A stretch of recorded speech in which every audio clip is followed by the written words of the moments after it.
I'm out here in the desert in Quartzsite, Arizona. I've got no electric poles for miles in any direction, and I need to get my ham shack powered up. So I have a new solar panel that I need to show you guys. This is what's called a CIGS panel, C-I-G-S. And basically, I don't even know what the letters stand for. If I did, I could tell you and you wouldn't care. But what it really means, what it really matters to us is that this thing is virtually indestructible. You know how you set up your ham station at a public space and people walk all over everything that you have set out, no matter how big and obnoxious you make it? Radials, coax, antennas, masts, solar panels. It's just people's personal stepping grounds. This panel will save you from that because it is nearly indestructible. And even if it does get a little tiny ding in it, it doesn't destroy the entire panel. It'll still keep producing a ton of power. This is a 200-watt panel, and if I drive over it with my motorcycle, it'll do 200 watts. If I drive over it with my truck, it'll do 200 watts. If I jump up and down on it, it'll do 200 watts. And if I do that enough times, it might go down to 198 watts. I'm going to plug it into my power station, which is powering up my ham station, and we're going to take a look and see what she looks like. Let's check out this data sheet up here in the corner. Being in Quartzsite, I can't tell these people in Yuma that I've got a Yuma 200 panel. This is going to be called the Quartzsite 200 panel while we're here. Maximum power out 200 watts, hence the name Quartzsite 200. Max power is 24 volts, max power current 8.5 amps, open circuit 30 volts, short circuit 9.5 amps, max system voltage 1000 volts DC. Once you add in a bunch of extra panels, you can get it up to, but not past 1000 volts DC. And it'll run from -40 to 185 degrees Fahrenheit. This one has these grommets on it, so you can mount it to the side of your truck or trailer, and they're all down the sides of the panel. And then on the back, there's absolutely nothing.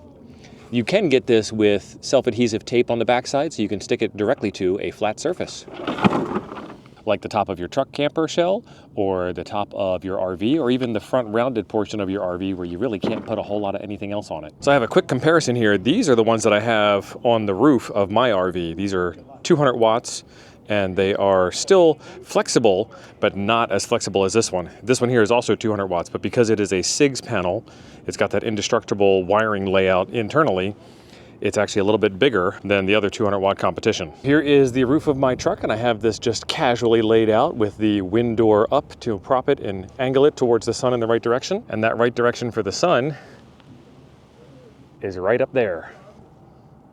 And it's just about noon. It's 11:40 right now. Let's see what kind of power we're getting into the power station. All right, so here is the AFERY P280 power station. We've got it plugged directly into the inbound charge controller. We're getting 146 watts out of it. That is pretty good. We're not pointed directly at the sun. We're just a little bit off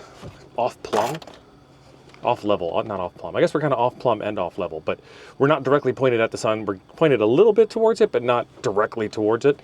So 146 watts is pretty good. So now we've got it sitting on the ground next to the truck. So you're gonna get some reflection off of the truck into the panel. You're getting the sunlight coming from over my shoulder into the panel.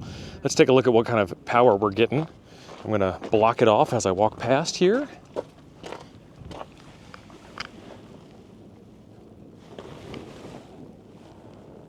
I don't know how well you guys can see that, but we're putting out 119, 120. It's going up 21, 122.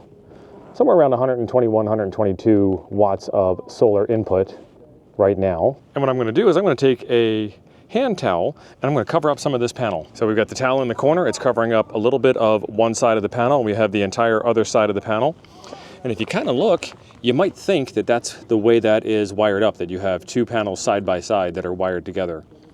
But we're going to take a look and see how much solar we've lost. It says 69 watts.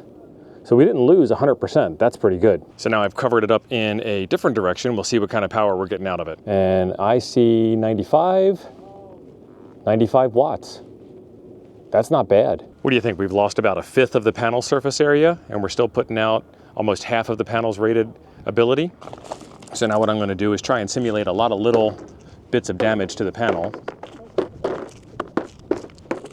So we're blocking quite a bit of the panel. We're simulating quite a bit of damage here, as if I had broken the circuit on all of those little bits all over the place. And this is where the beauty of this panel comes in. That's 110 watts, 111, 112, MPPT is doing its thing, 115, 118, 120, still climbing.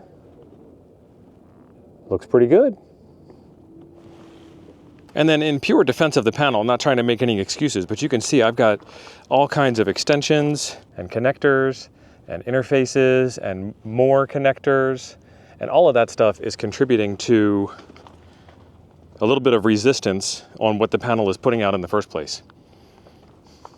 So I think this thing will survive field day or winter field day or a casual day at the park where people like to just walk all over your stuff. So in our imaginary POTA challenge for today, I've made a successful activation and I've had to fend off solar fiends who are trying to lounge out on my panels, and now it's time to pack up and go home. And that's another place where this panel shines. This thing is super flexible. This is the box that this panel came in, and then that's the panel all rolled up. Look how tight you can roll it. You can actually go a little bit tighter if you wanted to, but that was just the box that they gave me.